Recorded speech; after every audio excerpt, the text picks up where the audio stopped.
Hello use, welcome to legend online and YouTube classes. మనకి Indian polity సబ్జెక్ట్లో భాగంగా ప్రధానమంత్రుల గురించి డిస్కషన్ చేస్తున్నాం. ప్రధానమంత్రుల్లో జవహర్లాల్ నెహ్రూ, అదేవిధంగా ఎల్బి శాస్త్రి, లాల్ బహదూర్ శాస్త్రి గారి గురించి డిస్కషన్ చేసుకున్నాం. లాల్ బహదూర్ శాస్త్రి గారు మరణించినాక 13 రోజుల కాలం పాటు గుల్జారీలాల్ నందా ప్రధానిగా ఉంటాడు. ఆ 13 రోజుల కాలం తర్వాతకి ఇందిరాగాంధీ భారతదేశానికి ప్రధానమవుతుంది. ఇందిరాగాంధీ ప్రధానమంత్రి అవుతుంది. ఇందిరాగాంధీ యొక్క ప్రధానమంత్రి కాలాలు ఒకసారి మనం అర్థం చేసుకుందాం. లెజెండ్ క్లాసెస్ ద్వారా మనకు ఒక అనౌన్స్మెంట్ అండి. ఈ దసరా బతుకమ్మ సందర్భంగా లెజెండ్ ద్వారా ఇచ్చినటువంటి ఒక అనౌన్స్మెంట్, మంచి ఆఫర్ ఇది. 5-in-1 5 కోర్సులు 200 రూపీస్కి మాత్రమే 5 కోర్సులు అనేవి ప్రొవైడ్ చేయడం జరుగుతుంది. ఈ 5 కోర్సులు కలిపి కూడా 200. 5 కోర్సులలో ఫస్ట్ వన్ మనకి టీఎస్పీఎస్సికి సంబంధించినటువంటి గ్రూప్ 2, గ్రూప్ 3 ఆల్ పేపర్స్కి సంబంధించిన అన్ని వీడియోస్ ఉంటాయి, ఆల్ సబ్జెక్టులకు సంబంధించి. తర్వాత రెండవది కరెంట్ అఫైర్స్, 2023కు సంబంధించిన కరెంట్ అఫైర్స్ ఉంటాయి. అది అన్ని ఉద్యోగాలకి సంబంధించిన current affairs. And next third group 2, group 3కి సంబంధించినటువంటి ఎకానమీ. ఇది 500 క్వశ్చన్స్ విత్ ఎక్స్ప్లెనేషన్ అనేది ఉంటుంది. ఓన్లీ ఎకానమీనే మనం 299కి పెట్టిన సందర్భాలు ఉన్నాయి. ఓన్లీ కరెంట్ అఫైర్స్ 299 పెట్టినాము. అవన్నీ కలిపి ఓన్లీ 200కే ఇస్తున్నాం. ఇందులో ఫోర్త్ వన్ ఏంటంటే ర్యాపిడ్ రివిజన్. ఈ ర్యాపిడ్ రివిజన్ గ్రూప్ 2కి సంబంధించి డైలీ టాపిక్ వైజ్ ఎగ్జామ్స్ అనేవి అందులో కండక్ట్ చేసినాము. అదే రికార్డింగ్స్ అనేవి ఉన్నాయి. 4 ఇండియన్ హిస్టరీ 1000 క్వశ్చన్స్ ఎక్స్ప్లెనేషన్ అనేది ఉన్నది. ఇవి 5 కలిపి కూడా ఓన్లీ 200కు మాత్రమే ఇవ్వడం జరుగుతుంది. ఈ 200కి ఇచ్చినటువంటి దాని యొక్క వ్యాలిడిటీ 6 months వరకు మీకు ఎప్పుడైనా కూడా అది వినడానికి అవకాశం ఉంటుంది. ఇప్పుడు మీరు ఉపయోగించుకునే ఈ 5-in-1 అనేటువంటి ఆఫర్ కేవలం రేపు ఎల్లుండి వరకు మాత్రమే ఉంటుంది. ఇది మీరు తప్పకుండా యూజ్ చేసుకొని ఇతరులకి తెలియజేయాలి. ఇందులో వచ్చేటువంటి ప్రతిదీ కూడా చాలా మంచి కంటెంట్ కాబట్టి ఇటు మధు సార్ గారు, తర్వాత సాయి కుమార్ సార్ గారు కానీ ఇక్కడ ఉండేటువంటి ర్యాపిడ్ రివిజన్లో దాదాపుగా అందరూ ఫ్యాకల్టీ కూడా అందించినటువంటివి ఇందులో ఉంటాయి. ఇది ఆఫర్కి సంబంధించింది. ఇందిరాగాంధీ గారు ఉత్తరప్రదేశ్ ప్రాంతంలో జన్మించడం జరిగింది. భారతదేశానికి 4 times 4 సార్లు ప్రధానిగా చేసింది. ఈ 4 సార్లు ప్రధానిగా చేసినటువంటి మొదటి పర్సన్ జవహర్లాల్ నెహ్రూ, 4 సార్లు ప్రధానిగా చేసిన రెండవ పర్సన్ ఇందిరాగాంధీ. కానీ ఇందిరాగాంధీ చేసినటువంటి కాలాలు చాలా విచిత్రంగా ఉంటాయి. మీకు మొదటిసారి ఇందిరాగాంధీ ఫస్ట్ టైం ఇందిరాగాంధీ ప్రధానమంత్రిగా 1966 నుండి 1967 వరకు ఉంటుంది. 1967లో లోక్సభ రద్దు అవుతుంది. ఇందిరాగాంధీ రెండవ కాలము 1967 నుండి 1971 వరకు ఉంటుంది. మళ్ళీ లోక్సభ రద్దు అవుతుంది. ఇందిరాగాంధీ యొక్క మూడో కాలము 1971 to 1977 వరకు ఉంటుంది. ఇందిరాగాంధీ యొక్క ఫోర్త్ టైం, 4వ కాలం 1980 to 1984 వరకు 4వసారి ప్రధానమంత్రిగా కొనసాగుతుంది. ఇందిరాగాంధీ మొత్తం 4 సార్లు ప్రధానమంత్రి అవుతుంది. మొదటిసారి 1966 నుండి 1967 లోక్సభ రద్దు చేయబడుతుంది. లోక్సభ రద్దు అవుతే గవర్నమెంట్ రద్దు అవుతుంది. లోక్సభ విశ్వాసం కోల్పోయిందంటే గవర్నమెంట్ పడిపోతుంది. లోక్సభని రద్దు చేసే అధికారం మనకి రాష్ట్రపతి గారికి ఉండడం జరుగుతుంది. అందుకోసమే లోక్సభ రద్దు అయితే గవర్నమెంట్ క్యాన్సల్ అవుతాయి. 1967లో గవర్నమెంట్ క్యాన్సల్ అయిపోయింది. 1967 నుండి వాస్తవానికి 1972 వరకు ఉండాలి, 5 సంవత్సరాలంటే. కానీ ఇందిరాగాంధీ ముందస్తు ఎన్నికలకు వచ్చింది. 1971లోనే గవర్నమెంట్ను రద్దు చేయించుకున్నది. 1971లో గవర్నమెంట్ను రద్దు చేసుకోవడం అనేది జరిగింది ఇందిరాగాంధీ కాలంలో. నెక్స్ట్ మూడోసారి 1971 నుండి 1977 వరకు, అంటే లోక్సభ కాలాన్ని 1 సంవత్సరము లోక్సభ కాలాన్ని పెంచింది. 1 సంవత్సరము లోక్సభ కాలాన్ని పెంచింది. లోక్సభ కాలాన్ని 1 సంవత్సరము పెంచడము, ఎమ్మెల్యే సభ కాలాన్ని 1 సంవత్సరము పెంచడము, ఇద్దరికి కూడా ఇది అప్లికేబుల్ అవుతుంది. లోక్సభకి కానీ ఎమ్మెల్యే సభకి కానీ ఉపయోగపడుతుంది. 1971 నుండి 1976 వరకు ఉండాలి, 1977 వరకు ఉన్నది. అందుకోసమే అత్యధికంగా కాలాన్ని పెంచబడిన సంవత్సరం అని చెప్పేసి ఒక సంవత్సరాన్ని చెప్తాం. భారతదేశంలో అతిపెద్ద లోక్సభ 5th లోక్సభ, భారతదేశంలో అతిపెద్ద లోక్సభ 5వ లోక్సభ. ఆ అతిపెద్ద లోక్సభ కాలంలోనే 1971 నుండి 1977 వరకు ఇందిరాగాంధీ లోక్సభ కాలాన్ని 1 సంవత్సర కాలం పాటు పెంచుకున్నది, ఆమె ఇష్టం. తర్వాత 1977లో ఇందిరాగాంధీ నేషనల్ ఎమర్జెన్సీ విధించడం వల్ల ఆమెకు వ్యతిరేకత ఏర్పడ్డది, సమాజంలో వ్యతిరేకత ఏర్పడింది. ఆ వ్యతిరేకత ఏర్పడడం వల్ల 1977లో ఇందిరాగాంధీ ఓడిపోయింది. అదే 1977లో ఇందిరాగాంధీ కొడుకు సంజయ్ గాంధీ అని ఉంటాడు. ఇందిరాగాంధీకి 2 కుమారులు, పెద్దోడు రాజీవ్ గాంధీ, చిన్నోడు సంజయ్ గాంధీ. ఇందిరాగాంధీ ఎమర్జెన్సీ విధించినప్పుడు అన్ని రకాలుగా అమ్మకి తోడ్పాటును అందించినటువంటి వ్యక్తి సంజయ్ గాంధీ. ఈ సంజయ్ గాంధీ ఎవరైతే ఉన్నారో ఆ సంజయ్ గాంధీ కూడా ఇక్కడ ఓడిపోవడం జరిగింది.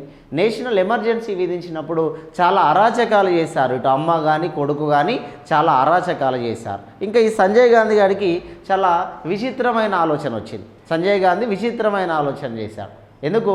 నేషనల్ ఎమర్జెన్సీ విధించినప్పుడు జనాలు రోడ్లపైకి వచ్చి ధర్నాలు రాస్తారోకోలు చేస్తుంటే ఎవడు రోడ్లపైకి రావద్దని చెప్పేసి ప్రెస్ వాళ్ళ యొక్క ఆఫీసులన్నిటికీ కరెంటును కట్ చేయడం, తర్వాత ఎవరైతే రోడ్ల మీదకి వచ్చినటువంటి అబ్బాయిలు ఉంటారో వాళ్ళందరికీ ఫ్యామిలీ ప్లానింగ్ ఆపరేషన్లు చేయించాడు సంజయ్ గాంధీ. ఈ ఫ్యామిలీ ప్లానింగ్ ఆపరేషన్లు చేయించి చాలామందిని ఇబ్బంది పెట్టినటువంటి వ్యక్తి. వాళ్ళంతా కావలసుకొని ఫ్యామిలీ ప్లానింగ్ చేయబడినటువంటి వ్యక్తులంతా కావలసుకొని సంజయ్ గాంధీని ఇందిరాగాంధీని ఓడిస్తే 1977 సంవత్సరంలో ఇందిరాగాంధీ గవర్నమెంటు పడిపోయింది. ఇందిరాగాంధీ గవర్నమెంట్ పడిపోయినాక మొరార్జీ దేశాయ్ ప్రధానమంత్రి అయ్యాడు. మొరార్జీ దేశాయ్ ప్రధానమంత్రి అయ్యాడు. ఈ మొరార్జీ దేశాయ్ 1977 నుండి 1979 వరకు మొరార్జీ దేశాయ్ ప్రధానిగా ఉన్నాడు. మొరార్జీ దేశాయ్ తర్వాత చౌదరి చరణ్ సింగ్ అని మళ్ళీ ప్రధాని అయ్యాడు. 1979 నుండి 1980 కాలంలో చౌదరి చరణ్ సింగ్ ప్రధాని అయ్యాడు. మళ్ళీ వీళ్ళిద్దరి తర్వాత మళ్ళీ ప్రధానమంత్రిగా చేసింది ఇందిరాగాంధీ 1980 నుండి 84 వరకు ప్రధానిగా చేసింది. వీళ్ళకి మొరార్జీ దేశాయ్, చరణ్ సింగ్ గురించి ఈమె తర్వాత మళ్ళీ కంటిన్యూషన్ వాళ్ళ గురించి చెప్పుకుందాం. ఎందుకంటే ఇక్కడ సంవత్సరం ఎందుకు డిస్కనెక్ట్ అయిందో మీకు అర్థం కావడానికి నేను ఈ రకంగా రాస్తాను. మొదటిసారి 1966 నుంచి 67, రెండోది 1967 నుంచి 1971, మూడోది 1971 నుంచి 1977. భారతదేశంలో 1971లో మొదటిసారిగా మధ్యంతర ఎన్నికలు వచ్చాయి. మధ్యంతర ఎన్నికలు, వీటినే ఇంటేరిమ్ ఎలక్షన్స్ అంటాం. ఇంటేరిమ్ ఎలక్షన్స్. భారతదేశంలో మొదటిసారి మధ్యంతర ఎన్నికలు జరిగింది 1971లో. ఈ 1971లో ఆనాటి ప్రధానమంత్రి ఇందిరాగాంధీ మధ్యంతర ఎన్నికలని నిర్వహించడం అనేది జరిగింది. ఇట్లా ఆమె మొత్తం 4 సార్లు ప్రధానమంత్రిగా చేసింది. ఈ 4 సార్లు కలుపుకొని 15 సంవత్సరాల 303 రోజులు, వెరీ ఇంపార్టెంట్ అండి, 15 సంవత్సరాల 303 రోజులు ఇందిరాగాంధీ దేశానికి ప్రధానమంత్రిగా చేసింది. కంటిన్యూగా కాదు, మధ్యలో ఒక దగ్గర డిస్కనెక్ట్ అవుతుంది. కానీ ఈ 4 కాలాలని కలుపుకుంటే 15 సంవత్సరాల 303 రోజులు ప్రధానమంత్రిగా చేసింది ఇందిరాగాంధీ, ప్రధానిగా చేసింది. ఇందిరాగాంధీ 1966 కాలంలో ఏ సభ్యత్వంతో ప్రధానమంత్రి అయింది అంటే రాజ్యసభ సభ్యత్వంతో ఇందిరాగాంధీ ప్రధానమంత్రి అయింది. రాజ్యసభ సభ్యత్వంతో ప్రధానమంత్రి అయినటువంటి మొదటి వ్యక్తి ఇందిరాగాంధీ. చూద్దాం, రాజ్యసభ సభ్యత్వంతో ప్రధానైన మొదటి వ్యక్తి ఇందిరాగాంధీ. రాజ్యసభ సభ్యత్వంతో ప్రధానైన రెండో వ్యక్తి హెచ్డి దేవేగౌడ. రాజ్యసభ సభ్యత్వంతో ప్రధానైనటువంటి మూడవ వ్యక్తి ఇందిరా కుమార్ గుజ్రాల్, ఐకే గుజ్రాల్. రాజ్యసభ సభ్యత్వంతో ప్రధానమైన 4వ వ్యక్తి మన్మోహన్ సింగ్. మొత్తం రాజ్యసభ సభ్యత్వంతో ఈ దేశానికి 4 ప్రధానమంత్రి అయ్యారు. రాజ్యసభ సభ్యత్వంతో ప్రధానమైన మొదటి వ్యక్తి ఇందిరాగాంధీ. రాజ్యసభ సభ్యత్వంతో ప్రధానమైన రెండవ వ్యక్తి దేవేగౌడ. దేవేగౌడ కర్ణాటక ప్రాంతానికి సంబంధించినటువంటి వ్యక్తి. ఐకే గుజరాల్, మన్మోహన్ సింగ్ మొత్తం రాజ్యసభ నుండి 4 ప్రధానమంత్రులయ్యారు. మిగతా వాళ్ళంతా లోక్సభ సభ్యత్వంతో ప్రధానయ్యారు. ఏదైనా ఒక సభలో సభ్యత్వం ఉంటే ప్రధాని కావచ్చు, లోక్సభలో సభ్యత్వం ఉన్న ప్రధాని కావచ్చు, రాజ్యసభలో సభ్యత్వం ఉన్న ప్రధాని కావచ్చు. లోక్సభ, రాజ్యసభలో సభ్యత్వం లేకపోయినా ప్రధాని కావచ్చు. ఏ సభలో సభ్యత్వం లేకపోయినా ప్రధానులైన వారు ఉన్నారు. ఒక ఆయనే పివి నరసింహారావు ఏ సభలో సభ్యత్వం లేకుండా ప్రధానయ్యాడు. రెండోది హెచ్డి దేవేగౌడ ఏ సభలో సభ్యత్వం లేకుండా ప్రధాని అయ్యాడు. ఏ సభలో సభ్యత్వం లేకుండా ప్రధానమైన మొదటి వ్యక్తి పివి నరసింహారావు. మళ్ళీ తర్వాత లోక్సభ నియోజకవర్గం నుంచి 6 నెలల్లోగా ఎన్నికయ్యాడు. కర్నూలు జిల్లాలోని నంద్యాల నియోజకవర్గం నుండి 6 నెలల్లోగా ఎన్నికయ్యాడు పివి నరసింహారావు. ఏ సభలో సభ్యత్వం లేకుండా ప్రధానమైన రెండో వ్యక్తి హెచ్డి దేవేగౌడ 6 నెలల్లోగా రాజ్యసభకి ఎన్నిక కావడం అనేది జరిగింది. అయితే రాజ్యసభ సభ్యత్వంతో ప్రధానమైన వాళ్ళు ఈ 4 వ్యక్తులలో ఇందిరాగాంధీ యొక్క స్పెషాలిటీ ఏంటంటే రాజ్యసభకి నామినేట్ చేయబడి ప్రధాని అయింది ఇందిరాగాంధీ. రాజ్యసభకి నామినేట్ చేయబడి రాజ్యసభలో ప్రధానమంత్రి అయినటువంటి వ్యక్తి ఇందిరాగాంధీ. రాజ్యసభలో రాష్ట్రపతి 12 మందిని నామినేట్ చేస్తాడు. రాజ్యసభలో రాష్ట్రపతి 12 మందిని నామినేట్ చేసేది ఆర్టికల్ 80 క్లాజ్ 3 ప్రకారం రాజ్యసభకి ఒక 12 మందిని రాష్ట్రపతి నామినేట్ చేస్తాడు. వివిధ రంగాలలో నైపుణ్యత సాధించినటువంటి వ్యక్తులని, కళలని, సాహిత్యము, సేవారంగము, కళలు, సాహిత్యము, సేవారంగము, సైన్స్ అనేటువంటి 4 ప్రామాణికమైన రంగాల్లో ఏదో ఒక రంగం నుండి మనకి సెలెక్ట్ చేయడం జరుగుతుంది. అది ఆ రాష్ట్రపతి నియమిస్తాడు.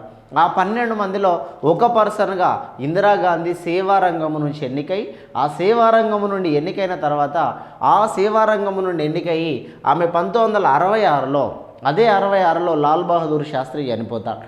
అదే 66లో ఇందిరాగాంధీ లాల్ బహదూర్ శాస్త్రి గవర్నమెంట్లో కేంద్ర సమాచార శాఖ మంత్రిగా పనిచేస్తుంది. కేంద్ర సమాచార శాఖ మంత్రిగా ఇందిరాగాంధీ లాల్ బహదూర్ శాస్త్రి గవర్నమెంట్లో పనిచేసింది. ఆ సమాచార శాఖ మంత్రిగా చేస్తూ ఈయన మరణించినాక ఏ ఆలోచన తీసుకోవాలి అని చాలా వరకు దాని మీద పరిశోధనలు చేసి డైరెక్ట్గా ప్రధానమంత్రి పదవిలోకి రావడం అనేది జరిగింది. ఇట్లా ఇందిరాగాంధీ దేశానికి 4 సార్లు 15 సంవత్సరాల 303 రోజులు ప్రధానమంత్రిగా చేయడం అనేది జరిగింది. రైట్.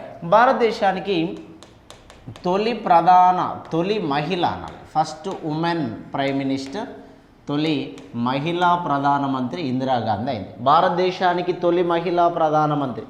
ఇందిరాగాంధీకి ముందు మహిళలు ఎవరు లేరు, ఇందిరాగాంధీ తర్వాత కూడా ఎవరు మహిళలు లేరు. ఇప్పటి వరకు ఒక్క మహిళ కూడా ప్రధానమంత్రిగా ప్రపోజల్ చేయబడే పరిస్థితి లేదండి. ఎందుకంటే భారతదేశానికి రాష్ట్రపతి కంటే ప్రధానమంత్రి పదవి చాలా పవర్ఫుల్ పదవి. రాష్ట్రపతి ద్రౌపది ముర్ము ఉన్నారు. అదే ద్రౌపది ముర్ము తీసుకొచ్చి ప్రధానమంత్రి చేయగలుగుతారా? ఈ దేశానికి చాలా పవర్ఫుల్ పోస్ట్ ఏంటి అని అంటే ప్రధానమంత్రి పదవి. అందుకే అంబేద్కర్ అభిప్రాయం ప్రకారం అమెరికా దేశ అధ్యక్షుడితో భారతదేశంలో పోల్చదగిన పదవి ఏదన్నా ఉందంటే అది రాష్ట్రపతి పదవి కానే కాదు, ప్రధానమంత్రి పదవి. అమెరికా దేశ అధ్యక్షుడితో పోలిక చేయాలి, ఇదే నిజమైన పోలిక అని అంటాడు అంబేద్కర్. ఎందుకంటున్నాడండి? అమెరికా దేశ అధ్యక్షుడికి నామమాత్రపు వాస్తవ 2 రకాల అధికారాలు ఉంటాయి, కానీ భారతదేశ అధ్యక్షుడికి ఓన్లీ నామమాత్రపు అధికారాలే ఉంటాయి. వాస్తవ అధికారాలు ఎవరికి ఉంటాయి? ప్రధానమంత్రికి, మంత్రిమండలికి వాస్తవ అధికారాలు ఉంటాయి. అందుకోసమే ఇక్కడ భారతదేశంలో మొదటి మహిళ, తొలి మహిళా ప్రధానమంత్రి అని చెప్పేసి ఇందిరాగాంధీ గారిని చెప్పడం జరుగుతుంది. అయితే ఈ పాయింట్ను ప్రపంచంతో కంపేర్ చేసి చూసుకుందాం. ప్రపంచంలో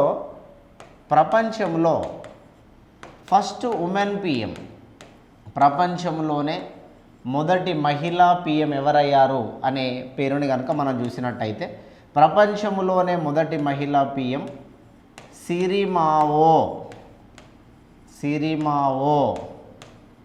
బండారు నాయిక. శ్రీలంక దేశానికి ప్రధానమంత్రి అయినటువంటి ప్రపంచంలోనే, శ్రీలంక దేశానికే కాదండి, ప్రపంచంలోనే మొదటి మహిళా ప్రధానమంత్రి. ప్రపంచంలో ఎన్ని దేశాలు ఉన్నాయో అన్ని దేశాలలో ఈమె తర్వాతనే మహిళలు ప్రధానమంత్రులుగా చేశారు. ఈమె చేయడానికంటే ముందు ఏ మహిళ ప్రధానిగా లేదు in the world wide.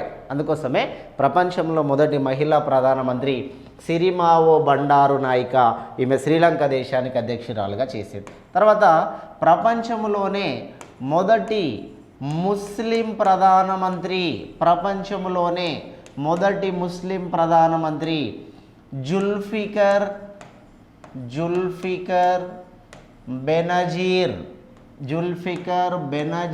Bhutto Pakistan దేశానికి ప్రధానమంత్రి చేసింది. పాకిస్తాన్ దేశానికి 2 సార్లు ప్రధానమంత్రిగా చేసింది జుల్ఫికర్ బెనజీర్ భుట్టో. రైట్, పాయింట్ అర్థం చేసుకోండి. ప్రపంచంలో మొదటి మహిళా ప్రధానమంత్రి సిరిమావో బండారు నాయిక. ఈ సిరిమావో బండారు నాయిక శ్రీలంక దేశానికి. ప్రపంచంలోనే మొదటి ముస్లిం మహిళా ప్రధానమంత్రి జుల్ఫికర్ బెనజీర్ భుట్టో.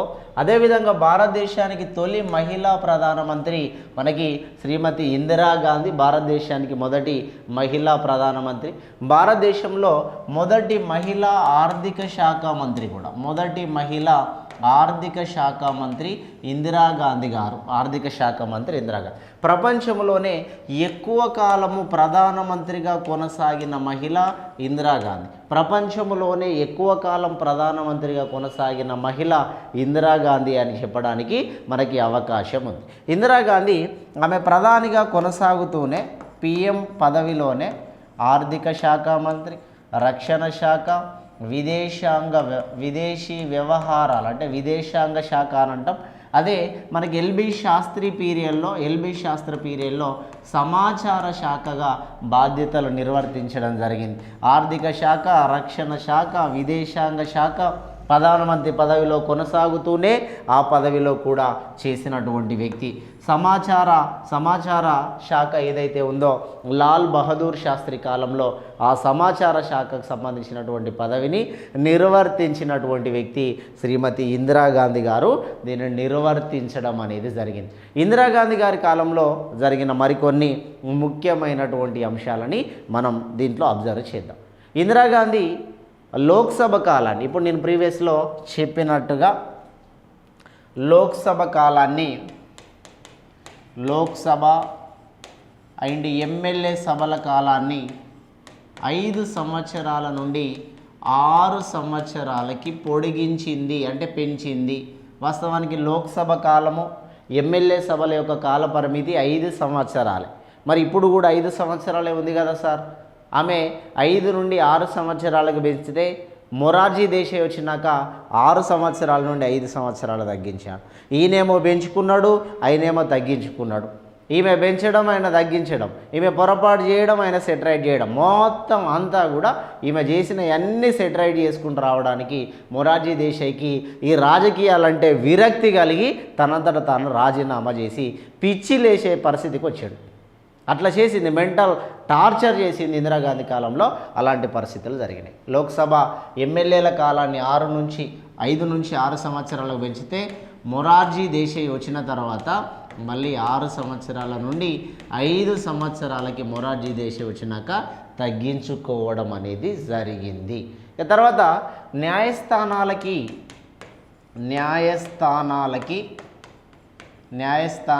ఉండే న్యాయ సంరక్షణ అధికారాన్ని తొలగించింది ఇందిరాగాంధీ. మళ్ళీ మొరార్జీ దేశాయ్ వచ్చిన తర్వాత న్యాయస్థానాలకి న్యాయ సంరక్షణ అధికారం కల్పించారు. అంటే కనీసం ప్రశ్నించడానికి కూడా అవకాశం లేనటువంటి స్థాయిలో ప్రధానమంత్రిని, రాష్ట్రపతిని, స్పీకర్ని, ఉపరాష్ట్రపతిని ప్రశ్నించే అధికారం కోర్టులకి కూడా లేదు అని చెప్పింది.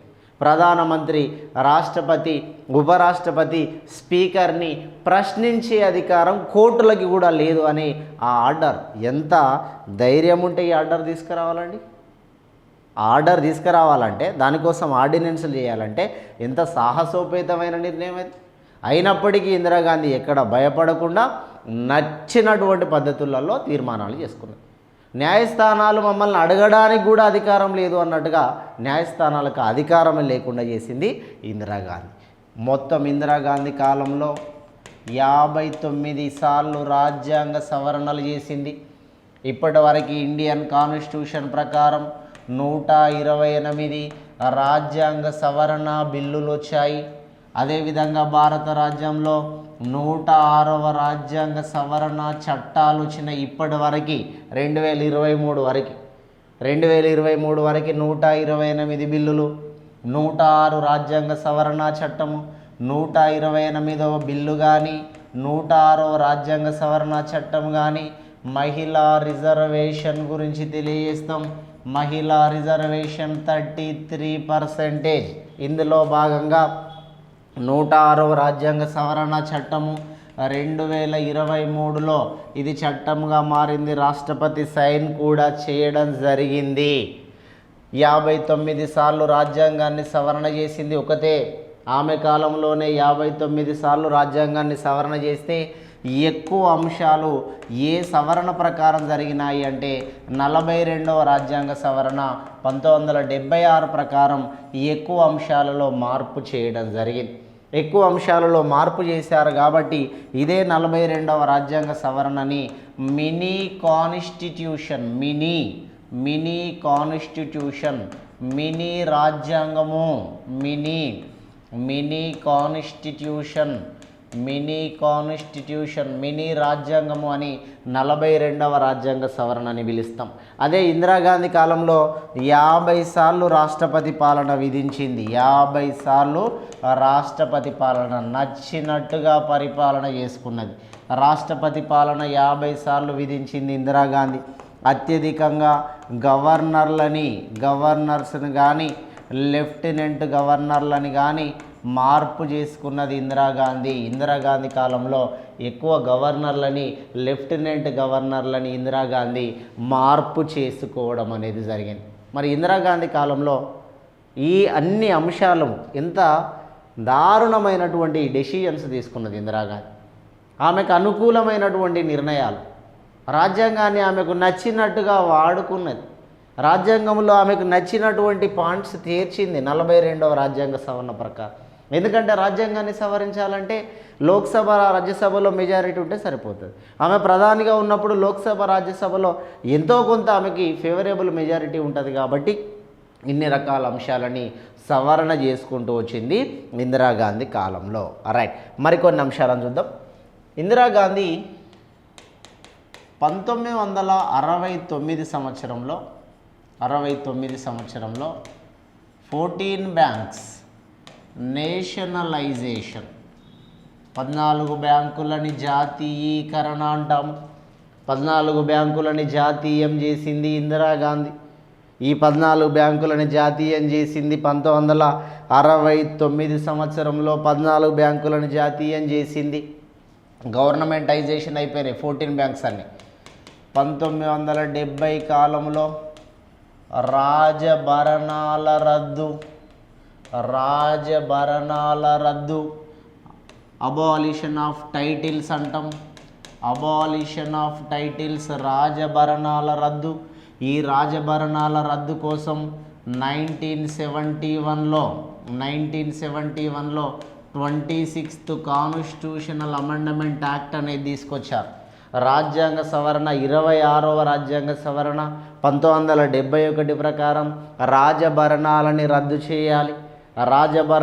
రద్దు చేయాలి అని చెప్పేటువంటిది 1970లో తీసుకొచ్చారు. 70లో తీసుకొచ్చిన దానికోసం 1971లో 26వ రాజ్యాంగ సవరణ చట్టం ప్రకారం దీనికోసం ఒక ప్రత్యేక సవరణ చేయడం అనేది జరిగింది. 1970లో ఇందిరాగాంధీ రాజభరణాల రద్దు అనే ఒక ప్రధానమైనటువంటి అంశాన్ని తీసుకోవడం జరిగింది.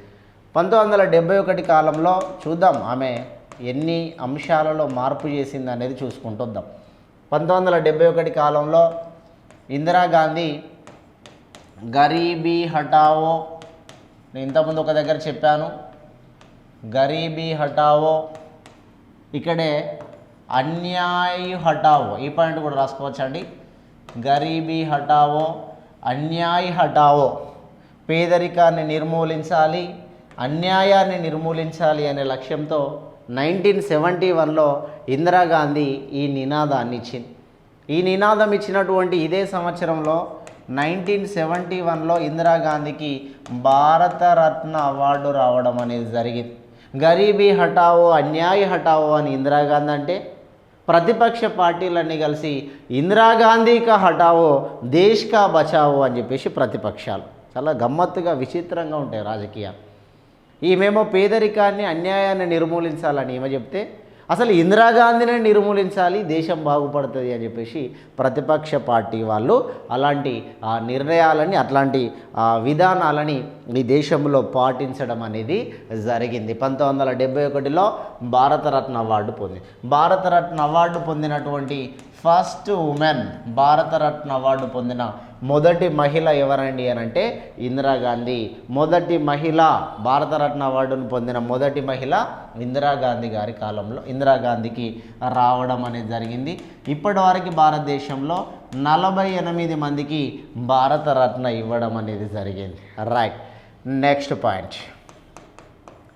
ఇదే 1971లో 20 సంవత్సరాలు శాంతియుత ఒప్పందాలు, 20 సంవత్సరాలు శాంతియుత ఒప్పందాలు చేసుకుంది. ఈ శాంతియుత ఒప్పందము రష్యా దేశంతో చేసుకోవడం జరిగింది. 1971లో రష్యా దేశంతో శాంతియుత ఒప్పందాలు చేసుకోవడం జరిగింది ఇందిరాగాంధీ.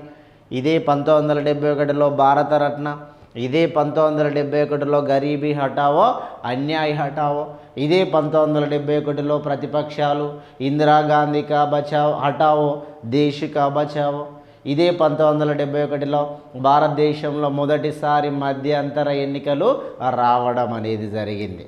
Right, next one. 1972లో సిమ్లా ఒప్పందము, 1972లో సిమ్లా ఒప్పందం జరిగింది. ఈ సిమ్లా ఒప్పందము పాకిస్తాన్ ప్రధానమంత్రి అయిన జుల్ఫికర్ బెనజీర్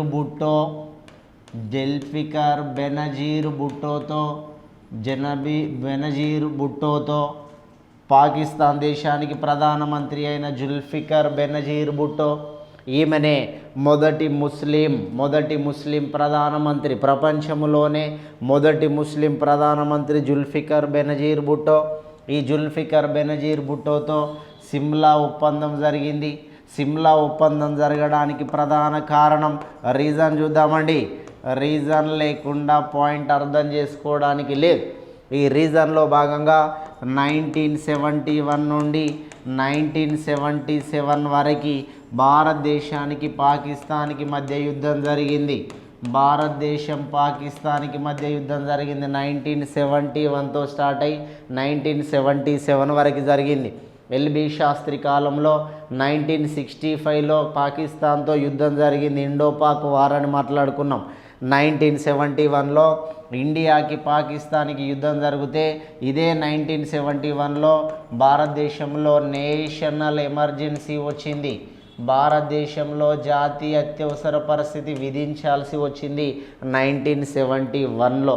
1971లో అత్యవసర పరిస్థితి విధిస్తే, ఈ అత్యవసర పరిస్థితి 1977 వరకు కొనసాగడం అనేది జరిగింది. అయితే ఈ అత్యవసర పరిస్థితిని రద్దు చేయించాలి, అదేవిధంగా ఇద్దరి మధ్య ఒక శాంతియుత ఒప్పందం కుదుర్చుకుందామనే అటువంటి ఆ ఉద్దేశం మీద 1971లో హిమాచల్ ప్రదేశ్కి సంబంధించిన సిమ్లా అనే ప్రాంతంలో, సిమ్లా ఎక్కడ ఉంటుంది అంటే హిమాచల్ ప్రదేశ్. ఈ హిమాచల్ ప్రదేశ్లోని సిమ్లాకి చాలా ప్రియారిటీ ఉన్నదండి. భారతదేశానికి భారత రాష్ట్రపతికి 2 విడిది కేంద్రాలు ఉంటాయి. భారత రాష్ట్రపతికి 2 విడిది కేంద్రాలు ఉంటాయి. శీతాకాల విడిది కేంద్రము, వేసవికాల విడిది కేంద్రము అని 2 విడిది కేంద్రాలు రాష్ట్రపతికి ఉంటాయి. వేసవికాల విడిది కేంద్రం సిమ్లా అంటాము. దేశమంతా వేడిగా ఉంటే సిమ్లాలో చల్లగా ఉంటుంది. ఈ రాష్ట్రపతిని సిమ్లాకి తీసుకుపోవాల్సినటువంటి అవసరం ఉంటుంది కొంత చల్లదనం కోసం. దేశమంతా చల్లగా ఉంటే హైదరాబాదు ఉష్ణాన్ని ఇచ్చే అటువంటి ప్రాంతం కాబట్టి హైదరాబాద్కు సంబంధించిన మన మీర్ ఉస్మాన్ అలీ ఖాన్కి సంబంధించినటువంటి ఒక రాజభవనం ఉంటుంది. ఆ రాజభవనమే ఇప్పుడు రాష్ట్రపతికి రెస్ట్ హౌస్ లేదా అకామిడేషన్ సెంటర్, విడిది కేంద్రము అని చెప్పేసి అంటాము. ఇది హైదరాబాద్లోని బొల్లారము అనే ప్రాంతంలో ఉండడం జరిగింది. అది పక్కన పెట్టండి. రాష్ట్రపతికి 2 విడిది కేంద్రాలు. ఈ సిమ్లా అనేటువంటి ఒప్పందం దేనికోసం జరిగిందంటే 1971లో భారత్ పాకిస్తాన్ మధ్య యుద్ధం జరిగింది కాబట్టి ఆ యుద్ధము జాతీయ అత్యవసర పరిస్థితి విధించే స్థాయి దాకా పోయింది కాబట్టి అందులో భాగంగా ఆ జాతీయ అత్యవసర పరిస్థితి దాకా వెళ్ళినటువంటి విషయంలో భాగంగా కొన్ని విషయాలు డిస్కషన్ చేసుకోవడం కోసం 1972లో సిమ్లా ఒప్పందం అనేది జరిగింది. బెనజీర్ భుట్టో మరియు ఇందిరాగాంధీ మధ్యలో జరిగినటువంటి విషయం. ఇది 1972 వరకు జరిగినటువంటి ముఖ్యమైన సంఘటనలు. నెక్స్ట్ 1974లో ఇందిరాగాంధీ ఫస్ట్ న్యూక్లియర్ టెస్ట్ మొదటిసారి అణు పరీక్షలు నిర్వహించింది. ఇందిరాగాంధీ మొదటిసారి అణు పరీక్షలు నిర్వహించింది. ఈ మొదటిసారి నిర్వహించిన అణు పరీక్షలు రాజస్థాన్ రాష్ట్రములోని పోఖ్రాన్ అనే ప్రాంతంలో జరిగింది. రాజస్థాన్లోని పోఖ్రాన్ అనే ప్రాంతంలో జరిగింది. ఈ అణుబాంబులు తయారు చేసే సెంటర్ ఒకటి ఏర్పాటు చేశారు ఇందిరాగాంధీ కాలంలో. మేము కూడా అణుబాంబులను తయారు చేయగలము అని నిరూపించడం కోసం రాజస్థాన్లోని పోఖ్రాన్ అనే ప్రాంతంలో న్యూక్లియర్ టెస్ట్ మొదటిసారిగా నిర్వహించారు. ఈ న్యూక్లియర్ టెస్ట్కి పెట్టినటువంటి పేరే స్మైలింగ్ బుద్ధ. బుద్ధుడు నవ్వాడు. ఎవరైనా బుద్ధుడు నవ్వాడు. మరి ఇక్కడికి బుద్ధుడిని ఎందుకు తీసుకొచ్చినట్టండి? బుద్ధుడు నవ్వాడు. ఇందిరాగాంధీ ఆమె పేరునే పెట్టుకుంటే అయిపోతుండే కదా. ఇందిరాగాంధీ నవ్వింది, ఒక స్టిల్ ఇచ్చి ఆమె ఫోటో పెట్టుకుంటే అయిపోతుండే. బుద్ధుడు నవ్వాడు అని ఎందుకు పేరు తీసుకున్నదండి? ఇందిరాగాంధీ నవ్వింది అని ఆపరేషన్ పేరు పెట్టుకుంటే లోకమంతా వ్యతిరేకిస్తుంది. మరి ఇందిరాగాంధీ కాలంలో జరిగిన సంస్కరణలకు ఇందిరాగాంధీ పేరు పెట్టుకోలేదా సార్ అంటే చాలా విషయాలలో ఇందిరాగాంధీ పేరు పెట్టుకున్నారు. కానీ ఇక్కడ ఇది ప్రమాదకరమైనటువంటి ఒక అణుబాంబులను తయారు చేసే సెంటర్ని కూడా మేము ఎంత అణుబాంబులను తయారు చేసినా బుద్ధుడిలాగా శాంతియుతంగానే ఉంటాము. దాన్ని ఎప్పుడు ఉపయోగించుకోవాలో అప్పుడు ఉపయోగించుకుంటాం. బుద్ధుడిలాగా శాంతియుతంగా ఉంటాము, ఎప్పుడు ఉపయోగించాలో అప్పుడు ఉపయోగిస్తామనేటువంటి పేరుతో అంటే ఆలోచనతో బుద్ధుడు నవ్వాడు అనేటువంటి కండిషన్ తీసుకున్నది. భారతదేశంలో మొదటి అణుబాంబులు తయారు చేసే అటువంటి కార్యక్రమం 1974లో మొదటిసారి ఇందిరాగాంధీ గవర్నమెంట్లో వచ్చింది. అయితే 1998లో సెకండ్ న్యూక్లియర్ టెస్ట్ జరిగిందండి. మళ్ళీ ఒకసారి సెకండ్ న్యూక్లియర్ టెస్ట్, రెండవసారి అణు పరీక్షలు నిర్వహించారు. ఈ రెండవసారి నిర్వహించినటువంటి అణు పరీక్షలు సేమ్ రాజస్థాన్లోని పోఖ్రాన్ అనే ప్రాంతంలో నిర్వహించారు. రెండోసారి అణు పరీక్షలు నిర్వహించినప్పుడు అటల్ బిహారీ వాజ్పేయి రెండోసారి అణు పరీక్షలు నిర్వహించినప్పుడు ప్రధానమంత్రి. మనమేమో ఇందిరాగాంధీ గురించి చెప్తున్నాం, దీనికి కంటిన్యూటీ ఈ పాయింట్ మీకు అర్థం కావడానికి చెప్తున్నాం. ఇప్పటివరకు 2 సార్లు అణు పరీక్షలు నిర్వహించారు ఈ దేశంలో. మొదటిది రాజస్థాన్కి సంబంధించినటువంటి 1974లో, రెండోది కూడా 1998లో రాజస్థాన్లోని పోఖ్రాన్ అనేటువంటి ప్రాంతంలోనే నిర్వహించడం జరిగింది. అయితే దీనికి అటల్ బిహారీ వాజ్పేయి పెట్టినటువంటి పేరు బుద్ధ వాజ్ స్మైలింగ్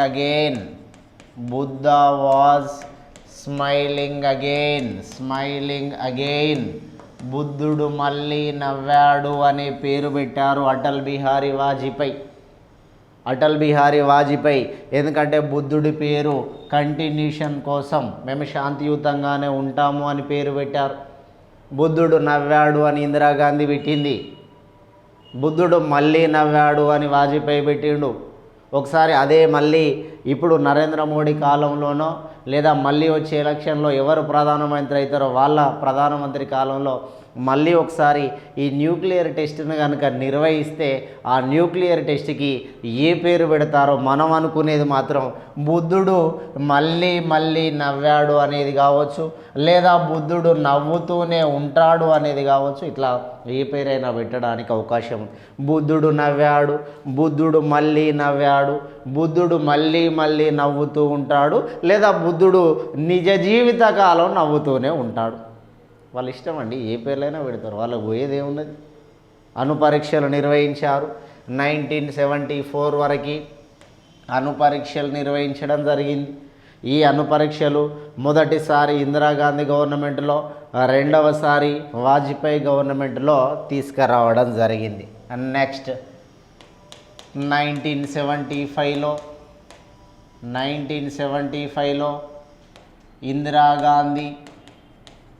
ఇందిరాగాంధీ ఉత్తరప్రదేశ్లోని రాయ్బరేలీ నియోజకవర్గంలో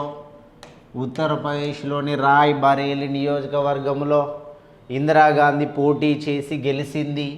1971లో పోటీ చేసి గెలిచింది. గొడవ జరగడం 1975లో జరిగింది. కానీ ఆమె ఎన్నిక అవ్వడం 1971లో ఎన్నికైంది. 1971లో ఎన్నికైతే ఆమెకి ప్రత్యర్థిగా పోటీ చేసిన వ్యక్తి రాజ్ నారాయణ్ ప్రత్యర్థిగా పోటీ చేశాడు. రాజ్ నారాయణ్ ఇందిరాగాంధీ రిగ్గింగ్కి పాల్పడింది, అరాచకాలు సృష్టించి గెలిచింది అని చెప్పేసి ఆయన కొన్ని ఎవిడెన్స్ని తీసుకొని వెళ్ళి ఉత్తరప్రదేశ్ హైకోర్టు అయిన అలహాబాద్ హైకోర్టుకు అప్పీల్ చేశాడు.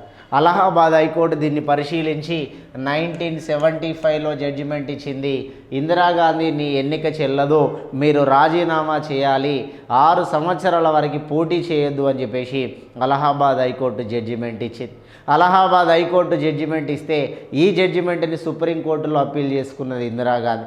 సుప్రీంకోర్టు కూడా ఇందిరాగాంధీ మీ ఎన్నిక చెల్లదు అని చెబితే అప్పుడు ఇందిరాగాంధీ సిద్ధార్థ శంకర్ రాయ్ అనేటువంటి ఒక వ్యక్తి యొక్క ఆలోచన విధానాన్ని తీసుకొని మరికొంతమంది రాజ్యాంగ నిపుణులతో కలుసుకొని 1975లో, చాలాసార్లు చెప్పాను మళ్ళీ చెప్తున్నాను, 1975లో జూన్ 25వ తేదీన ఇందిరాగాంధీ నేషనల్ ఎమర్జెన్సీ కండక్ట్ చేసింది. నేషనల్ ఎమర్జెన్సీ, ఇందిరాగాంధీ జాతీయ అత్యవసర పరిస్థితి విధించింది. 1975 నుండి జూన్ 25 నుండి 1977 మార్చి 21 వరకు ఈ ఎమర్జెన్సీ కొనసాగుతూనే ఉన్నది. 1975 జూన్ 25 విధించారు కాబట్టి జూన్ 25ని డార్క్ డే చీకటి రోజు అని పిలుస్తాం. ఇదే 1975 జూన్ 25న ఇందిరాగాంధీ దాదాపుగా 1 లక్ష నుండి 2 లక్షల మందిని కూడా 1 నుండి 2 లక్షల మందిని ఎక్కడెక్కడ ఎవడెవరిని అరెస్ట్ చేసిందో కూడా కనీసం లెక్కలేనటువంటి పరిస్థితి. చీకటి గది ఉదంతం లాగా చిన్న చిన్న జైల్లో ఎక్కువ మందిని తీసుకొని వెళ్ళి నెట్టడం, చిన్న చిన్న జైల్లో ఎక్కువ మందిని తీసుకుపోవడం. ఇప్పుడు దానికి సాక్ష్యంగా బతికున్నటువంటి వ్యక్తి వెంకయ్య నాయుడు గారు బతికి ఉండడం అనేది జరిగింది. ఇట్లా అటల్ బిహారీ వాజ్పేయి కానీ, లాల్ కృష్ణ అద్వానీ కానీ, మొరార్జీ దేశాయ్ని కానీ, తర్వాత సుష్మా స్వరాజ్ లాంటి వ్యక్తులను కానీ అనేక రకాలుగా చాలామందిని ఇబ్బంది పెట్టింది, హింసించింది, చాలా రకాలుగా వాళ్ళని చిత్రహింసలు చేసింది. ఎవడు ఈ విషయాలని పేపర్లో రాయొద్దని సంజయ్ గాంధీ ఆ పేపర్ వార్తా ఆఫీసులను మొత్తం కూడా వార్తాపత్రికలకి కరెంటు సప్లైనంతా కూడా ఆపివేయడం జరిగింది. చాలా రకాలుగా అరాచకాలు సృష్టించినటువంటి సందర్భం. అందుకే 1975 జూన్ 25ని చీకటి రోజులు అని చెప్పడానికి అవకాశం ఉంది. ఇది ఇలానే కొనసాగింది 1975 నుండి 1977 మార్చి 21 వరకు కూడా కొనసాగితే ఈ అత్యవసర పరిస్థితిని రద్దు చేసినప్పుడు రాష్ట్రపతిగా కొనసాగుతున్న వ్యక్తి, రద్దు చేసేది రాష్ట్రపతి కాబట్టి అప్పుడు రాష్ట్రపతి బీడి జెట్టి అనేటోడు రాష్ట్రపతిగా ఉన్నాడు. బసప్ప దానప్ప జెట్టి ఈయన తాత్కాలిక రాష్ట్రపతిగా ఉన్నాడు. ఎందుకు ఈయన తాత్కాలిక రాష్ట్రపతిగా ఉన్నాడంటే ఫక్రుద్దీన్ అలీ అహ్మద్ అప్పుడు మరణించాడు. మరణించిన రెండవ రాష్ట్రపతి ఫక్రుద్దీన్ అలీ అహ్మద్ 1977లో మరణిస్తే మరణించిన రెండవ రాష్ట్రపతి ఫక్రుద్దీన్ అలీ అహ్మద్, రెండవ ముస్లిం రాష్ట్రపతి ఫక్రుద్దీన్ అలీ అహ్మద్. ఈయన మరణించినాక అప్పుడు ఉపరాష్ట్రపతిగా ఉన్నటువంటి వ్యక్తి బీడీ జెట్టి. ఈ బీడీ జెట్టీనే తాత్కాలిక రాష్ట్రపతిగా చేశాడు. ఆ తాత్కాలిక రాష్ట్రపతిగా అయిన ఉన్నటువంటి టైంలోనే 1977 మార్చి 21న ఈ అత్యవసర పరిస్థితిని రద్దు చేయడం అనేది జరిగింది. అత్యవసర పరిస్థితిని ఇట్లా ఇందిరాగాంధీ కాలంలో అనేక రకాల అరాచకాలు సృష్టించింది. ఆమెకి నచ్చినట్టుగా పరిపాలన చేసుకుంది. అందుకే బీజేపీ వాళ్ళు ఇప్పటికీ కూడా ఆ ఎమర్జెన్సీ రోజులని గుర్తు చేసుకుంటా. ఈ ఎమర్జెన్సీ స్వార్థానికి విధించుకున్నది అని చెప్పేసి ఇందిరాగాంధీని 3 రోజులు జైలు శిక్ష విధించారు. అంతా కూడా స్వార్థం కోసం ఎమర్జెన్సీ విధించిందని ఇందిరాగాంధీని 3 రోజులు జైలు శిక్ష విధించినటువంటి సందర్భం కూడా భారతదేశంలో ఉన్నది. ఈ ఎమర్జెన్సీ రద్దయితే ఇందిరాగాంధీ పోటీ చేస్తే ఇందిరాగాంధీని, సంజయ్ గాంధీని అతి కిరాతకంగా, అతి ప్రమాదకరంగా ఓటమి పాలు చేశారు ప్రజలు. అందుకే ఏదైనా కూడా కొంత మంచి మార్గంలో పోవాలి. అతి అనేది విపరీతం అయితే, అధికంగా అణచివేత అనేది ఎక్కువైతే ప్రజల నుంచి తిరుగుబాట్లు, మార్పు అనేది వస్తుంది. అధికంగా అణచివేస్తే ఎవరికైనా ప్రజలు ఓట్ల రూపంలో సమాధానం చెప్తారు. అది ప్రస్తుతం ఉన్న రాజకీయ నాయకులు కూడా గుర్తుంచుకుంటే బాగుంటుంది. ఈ విషయాన్నే నిరుద్యోగులు కూడా ఓట్ల రూపంలో చూయించుకోవాలా ప్రతాపాన్ని.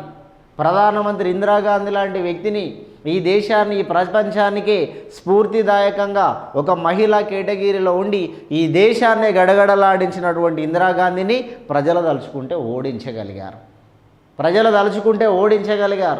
కోర్టు తలుచుకుంటే 3 రోజులు జైలు శిక్ష పెట్టింది. కోర్టు తలుచుకుంటే 3 రోజులు జైలు శిక్ష పడింది. ప్రజలు తలుచుకుంటే ఆమె ఓడిపోయింది, వాళ్ళ కొడుకు ఓడిపోయింది. మరి మన కోర్టు చెప్పింది ఈ ముఖ్యమంత్రి వినట్లేదు, మన కోర్టులు చెప్పినవి ప్రధానమంత్రులు పాటించట్లేదు. మన ప్రజలని కొనుక్కోవడం, మన ప్రజలు సేలేబుల్గా మారడం, 500కి 1000 రూపాయలకి 5000కి ఇప్పుడు 10,000 కూడా పెంచేటట్టున్నాడు ఒక్కొక్కడు ఓటుకి రకరకాల కొత్త కార్యక్రమాలు తీసుకొస్తున్నారు. ఏ రకంగానైనా వారి ఓటును దక్కించుకోవాలా. కానీ ప్రజలు తెలియకల్లా వాళ్ళైతే ఇందిరాగాంధీకి బుద్ధి చెప్పినట్టుగా ప్రజలంతా కూడా ఇప్పుడున్నటువంటి రాజకీయ నాయకులకు కూడా బుద్ధి చెప్పాలి. ఈ విషయంలో నిరుద్యోగస్తులు కూడా ఆలోచన చేయాలి. ఓటు ద్వారానే జరుగుతుంది ఇదంతా. అధికారంలో మార్పు అనేది అక్కడ రావాలంటే ఓటరు చైతన్యవంతుడు కావాలి. ఇందిరాగాంధీ ఈ దేశాన్నే గడగడలాడించినటువంటి ఇందిరాగాంధీని ఈ దేశంలోని ప్రజలు ఓటమి పాలు గురి చేయడం జరిగింది. అందుకే చాలామంది రాజకీయ నాయకులు ఎగ్జాంపుల్గా చెప్తారు, ఇందిరాగాంధీ లాంటి వ్యక్తే ఓడిపోయింది రాజకీయాల్లో, నాలాంటి ఓడు పెద్ద లెక్క అని అంటారు. అంటే ఇందిరాగాంధీ ఆ విషయంలో కూడా మనం ఇన్స్పిరేషన్గా తీసుకునే సందర్భాలు ఉంటాయి. రైట్, ఇందిరాగాంధీకి సంబంధించిన మరొక అంశము, ఆమె జీవిత కాలంలో 1980 కాలంలో 1975 చూసినాం. 1980 కాలంలో 6 బ్యాంక్స్ నేషనలైజేషన్, 6 బ్యాంకులని జాతీయం చేసింది ఇందిరాగాంధీ. 1980 కాలంలో 6 బ్యాంకులని జాతీయం చేసింది ఇందిరాగాంధీ. 1969లో 14 బ్యాంకులని జాతీయం చేసింది. రైట్, ఇక ఎండింగ్ స్టేజీ 1984 జూన్ 3 నుండి జూన్ 8 వరకు ఆపరేషన్ బ్లూ స్టార్ ఇందిరాగాంధీ ఒక పోలీస్ చర్య నిర్వహించింది. ఈ పోలీస్ చర్య స్వర్ణ దేవాలయము గోల్డెన్ టెంపుల్ అంటున్నాం. ఈ గోల్డెన్ టెంపుల్, స్వర్ణ దేవాలయము, గోల్డెన్ టెంపుల్. ఈ గోల్డెన్ టెంపుల్ అనేది పంజాబ్లోని అమృత్సర్ అనే ప్రాంతంలో గోల్డెన్ టెంపుల్ ఉన్నది. ఈ గోల్డెన్ టెంపుల్ పైన ఇందిరాగాంధీ దాడి చేయించింది పోలీసులతో. అక్కడ ఉన్నటువంటి జనరల్ భింద్రన్ వాల్ ఎవరైతే ఉన్నారో జనరల్ భింద్రన్ వాలేని పట్టుకోవడం కోసం అని చెప్పేసి ఆపరేషన్ బ్లూ స్టార్ చేసింది. ఈ ఆపరేషన్ బ్లూ స్టార్ చేసినందుకు గాను చాలామంది సిక్కులు మరణించారు. ఇటు ఇండియన్ ఆర్మీ మరణించింది. జర్నల్ సింగ్ భింద్రన్ వాలే అని మాట్లాడుకున్నాం ఆల్రెడీ. జర్నల్ సింగ్ భింద్రన్ వాలే ఇదంతా మనం సిక్కు రాష్ట్రపతి అయినటువంటి జ్ఞాని జైల్ సింగ్ దగ్గర కూడా చెప్పుకున్నాం. కానీ ఈమె పీరియడ్ ఉంది కాబట్టి ఈమె దగ్గర కూడా మాట్లాడుకోవాలి. 1984 జూన్ 3 నుండి జూన్ 8 వరకు ఆపరేషన్ బ్లూ స్టార్ చేస్తే ఆ ఆపరేషన్ బ్లూ స్టార్లో చాలామంది సిక్కులు మరణించడం జరిగింది. ఆ మరణించిన సిక్కులు ఏదో ఒక రకంగా ప్రతీకారం తీర్చుకోవడం కోసమని ఇందిరాగాంధీని వేసేయాలి తప్పది అని చెప్పేసి ఇందిరాగాంధీని చంపడమే మార్గం అని వాళ్ళు ఆలోచన చేసుకున్నారు. ఇందిరాగాంధీని చంపాలి అని నిర్ణయం తీసుకొని ఆ నిర్ణయంలో నుండి వాళ్ళకు సంబంధించినటువంటి సెక్యూరిటీ గార్డులైన ఇందిరాగాంధీ సెక్యూరిటీ గార్డులు వీళ్ళిద్దరు ఆమె ఉదయాన్నే అక్కడ ఓ ఇంటర్వ్యూకి అటెండ్ అయ్యేటువంటి సందర్భాన్ని చూశారు. ఎట్లనైనా ఈమెను చంపాలి అని అనుకున్నారు.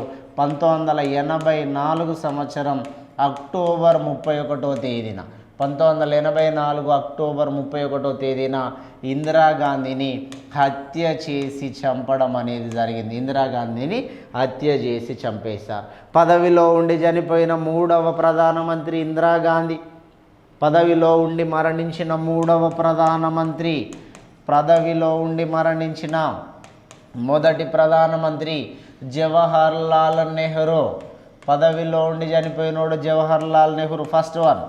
పదవిలో ఉండి మరణించిన రెండవ ప్రధానమంత్రి ఎల్బి శాస్త్రి, పదవిలో ఉండి మరణించిన 3వ ప్రధానమంత్రి ఇందిరాగాంధీ, విదేశాలలో మరణించినటువంటి మొదటి ప్రధాని ఎల్బి శాస్త్రి, హత్య చేయబడిన మొదటి ప్రధాని ఇందిరాగాంధీ. హత్య చేయబడింది అన్నప్పుడు ఇందిరాగాంధీ వస్తుంది. పదవిలో ఉండి చనిపోయిన 3వ పర్సన్ అన్నా కూడా ఇందిరాగాంధీ రావడం జరుగుతుంది. ఇందిరాగాంధీని చంపినటువంటి వ్యక్తులు ఆల్రెడీ రాసాం మనం. బియాంత్ సింగ్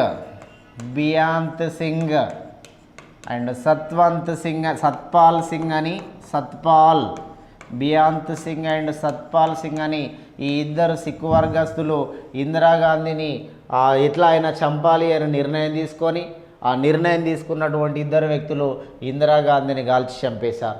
దాదాపుగా ఇందిరాగాంధీ శరీరంలోకి 36 నుంచి 40 బుల్లెట్ల వర్షంలాగా దింపారు అని చెప్పేసి 36 నుంచి 40 బుల్లెట్లని ఆ శరీరంలోకి దింపి చంపివేశారు అని చెప్పేసి ఇందిరాగాంధీకి సంబంధించినటువంటి విషయాన్ని ఈ రకంగా మాట్లాడుకోవడం అనేది జరిగింది. అందుకోసమే ఇందిరాగాంధీ కాలంలో జరిగినటువంటి ఈ అంశాలన్నీ చాలా ముఖ్యమైనవి కాబట్టి ఫస్ట్ నుండి ఇందిరాగాంధీ 4 సార్లు ప్రధానమంత్రి అయింది. చూడండి ఒక మహిళ ఎంత హిస్టారికల్ పాయింట్స్ ఉన్నాయి ఒక మహిళ మీద. ఇంత సాహసం ఏ మహిళ ఇప్పటివరకు చేస్తలేదు రాజకీయాలలో. మంచో చెడో రాజకీయాలలో ఆమె ఉన్నప్పుడు ఈ మహిళా బిల్ అనేది ఎవడన్నా గుర్తు చేస్తే కనుక ఒక్క రోజులో కూర్చోబెట్టి సంతకాలు పెట్టచ్చు. ఒక్కొక్కటితోటి ఒక్క రోజులో కూర్చోబెట్టి సంతకాలు పెట్టనోడిని మొత్తం నెట్టేయనరా ఇక్కడ నుంచి, ఎలగొట్టానరా ఇక్కడ నుంచి అని చెప్పేసి ఒక ఆర్డరే బయటికి తీసేది. అవసరమైతే ఆమెకు నచ్చిన పద్ధతుల్లో 33% కాదు, ఎవడన్నా గట్టి సలహాదారుడు అప్పుడే ఉండి 50% మహిళా రిజర్వేషన్ ఇవ్వాలని చెబితే ఎప్పుడో చట్టంగా వచ్చేది. అయితే అంతటి సమర్థత కలిగినటువంటి వ్యక్తి ఎంత సమర్థురాలో అంత పొరపాట్లు కూడా చేసింది. కాబట్టి ఈ దేశంలో చేసినటువంటి కొన్ని ముఖ్యమైన సంస్కరణలు ఉన్నాయి, కొన్ని పొరపాట్లు ఉన్నాయి. రాజ్యాంగ ప్రకారం వాటిని సరిదిద్దాల్సినవి మొరార్జీ దేశాయ్ కొంత సెట్ చేశాడు. ఈ సెట్ చేసిన తర్వాత కూడా కొన్ని మిగిలి ఉన్న అంశాలు ఇంకా అట్లానే మిగిలిపోవడం అనేది జరిగింది వాళ్ళ కాలంలో తీసుకొచ్చినటువంటి అంశాలు. కాబట్టి ఇది ఇందిరాగాంధీకి సంబంధించినటువంటి ఓవరాల్ ఇన్ఫర్మేషన్.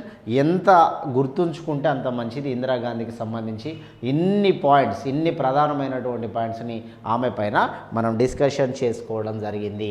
మీరు చూస్తున్నటువంటి ప్రతి వీడియోని లైక్ చేయండి, షేర్ చేయండి, కామెంట్ చేయండి, మరికొంతమందికి షేర్ చేయండి. Right. Thank you very much. Thank you.